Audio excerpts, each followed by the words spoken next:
Hi, I'm Angel. You can call me Auntie Angel. And I'm going to try a new thing where I try to talk to you while I put on my war paint, as they sometimes call it. And I'm going to call this segment Keeping It Real with Auntie Angel. And ironically, the irony does not escape me that I'm going to be painting up my face while we do this with any luck. Perhaps I will succeed. Yep, it's new to me, so let's see if I can even remember what I wanted to talk about. There was a thing. The thing I want to talk about is pulling yourself up off the floor, the ground, metaphorically, or actually, I suppose. But in life, I think it's fairly common to fall down. I have fallen down a lot. I'm the kind of person who likes to climb up high onto things, literally and metaphorically. And then, so I tend to fall down a lot. And in that, in living that type of life, I have learned to pick myself up. And I want to pause a little bit and just state that I am not saying that one should not ask for help or accept help when it's available, get a hand up when needed, or offer each other a hand up, because not only does it actually feel good to have somebody offer you a hand up and be able to reach up and take a hand up and get up more easily, but it feels really good to offer each other, to reach down and offer someone else a hand up when you see them struggling and you're standing up strong enough to feel secure and firm enough to offer them that. So again, I want to restate, I am in no way stating that I think people shouldn't help each other, ask for help, accept help, all of that. But I'm kind of want to get that out of the way up front and then dive more deeply into the idea of helping ourselves. And because ultimately, when we become codependent on others to help us, it sets us up for tough lessons sometimes when we fall down and there isn't anyone around to help. Yes, I am putting on my eyeshadow with a Q-tip. That's just how I'm doing it. Anyway, you can see how a soon-to-be 52-year-old lady put on some makeup like she don't care. I mean, I care and I don't care, but it's for me. Anyway, all that aside, that's not what I want to talk about. Getting yourself up. It's kind of in the same vein, though, of living your life for yourself, putting on your makeup for yourself, learning to get up on your own, by yourself, learning to take care of yourself, learning to take responsibility for your own emotional state, for your own financial state, for your own well-being. And I think this is a thing I know it's a thing I've struggled with a lot. I think it's a thing that a lot of people struggle with. And I think it's a thing that kind of humanity at large is struggling with, at least here in the West, as it's called, because that's the only perspective I really have, so that's really all I can speak to. But I do get the sense that it's a pretty pervasive mindset that someone else is responsible for our health, for our suffering, for, like, look what you did to me, or look what you made me do to myself. So I call it the look what you made me do game that humans tend to play, and I've played it too. That's how I know it. That's why I can speak about it. And I think that if there's anything I've learned from falling down so much, it is the value of being able to pick myself up, and the sense of security that brings in being able to trust myself, in being able to know that whatever happens in life, I'm going to put on some sparkle and I'm going to pick myself up. And even if I don't have any sparkle, I'm still going to pick myself up. And if I can't pick myself up, I'm going to lay there until I can. And that's okay, too. Yeah, I guess another little pinky finger tangent that I would add at this point is that sometimes it takes longer than I think to do things.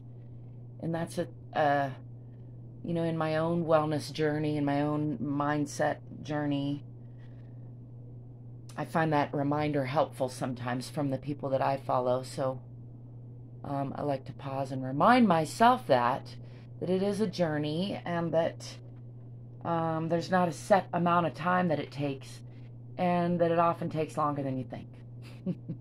So, often years or even decades longer. And here's the other part about that. There's really no ending. I mean, it's over when you die, I think. Maybe. We're not even sure about that. A lot of people would say not. So, maybe you have to die a million times. I don't know. There's one thing that I know, and that's that I don't know a lot of things. Yeah, I also do think, though, that it is important to learn to pick yourself up.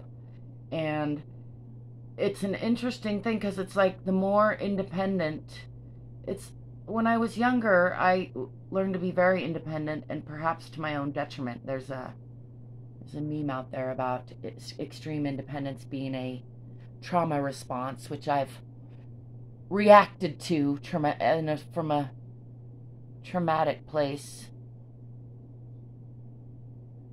And this is not easy to do without talking. But now I can't remember what the heck I was saying. I just got distracted. I can't see. I was just thinking about how I've lost some of my ability to see over the years. It's been, maybe I'm coming up on 52, and I guess it was probably at age 42 or so that I started to lose some of my eyesight. And I have these handy dandy glasses, which I love. Hey, I can see me now.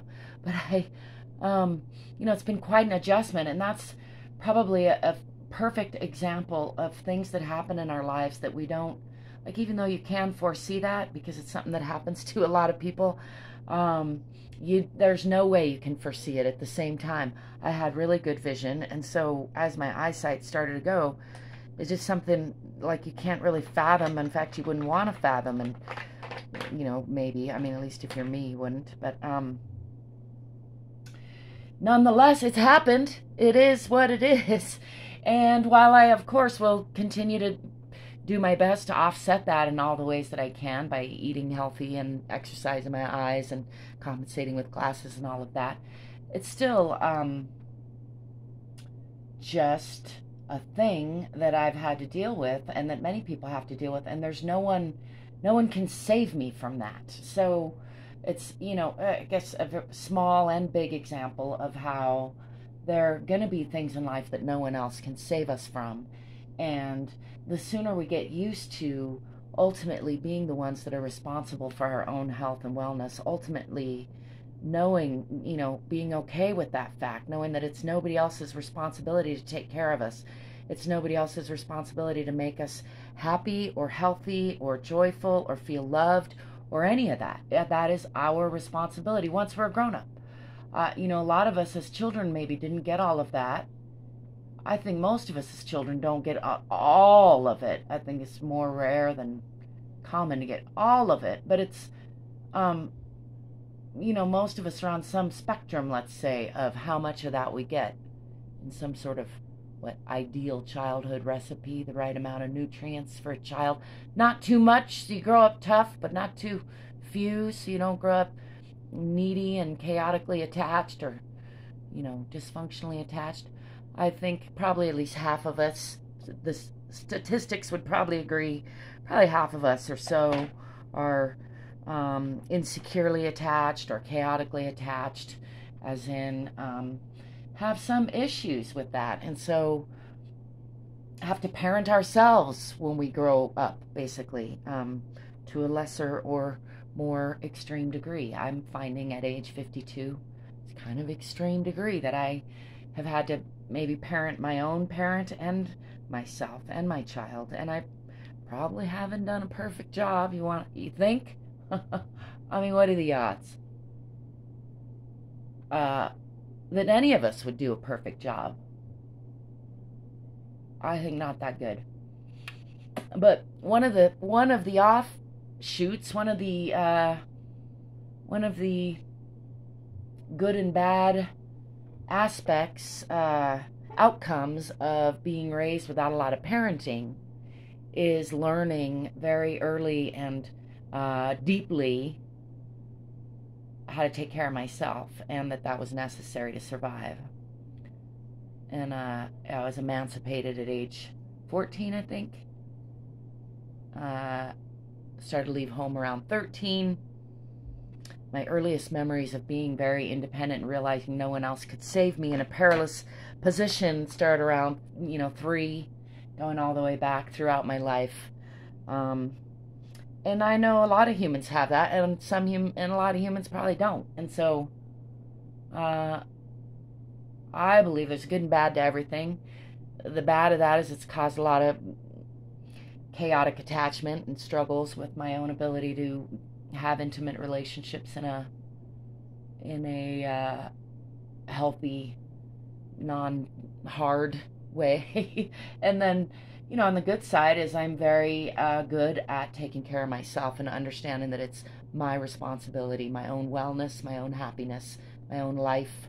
This is my life to create, and it's your life to create. And so I hope you're joining me to whatever capacity you feel able. That's the other, alongside with that pinky finger tangent of it taking a long time, is that there's no right or wrong. There's not one way. There's a great degree of variety. Not bad, huh? I think that turned out okay. There's a wide, there's as much diversity in ways to live a life as there is diversity in people, right? There's a lot of ways. There's not one way or one right way or one wrong way to do it. Only you can know what's the right way for you. And I encourage you to feel into that and keep adjusting. It's a process. It's not a destination. It's an ongoing thing. And I think, much like I like the analogy of surfing or snowboarding, you learn to get better at it. You learn to ride those waves, but it doesn't mean that you really can control the waves. You can control your reaction to it more and more. You get more skilled at navigating things. You get to know your own limitations and the surrounding, the beach, so to speak, or the ocean that you're in. And then you realize that it's up to you. It's up to you to live your life. There's my 12-minute rant. That went on a while. Thanks for joining me. Give me a thumbs up if you enjoyed that at all. Give me a comment if you got any, if anything came to mind. If you agree or disagree, I'm interested. Do subscribe or follow or whatever is the thing of the day on this platform. If you would, I would really appreciate that. And I thank you for being you and letting me be me, sending you a love bomb out there into the universe through time, space. Ciao for now. Stay free.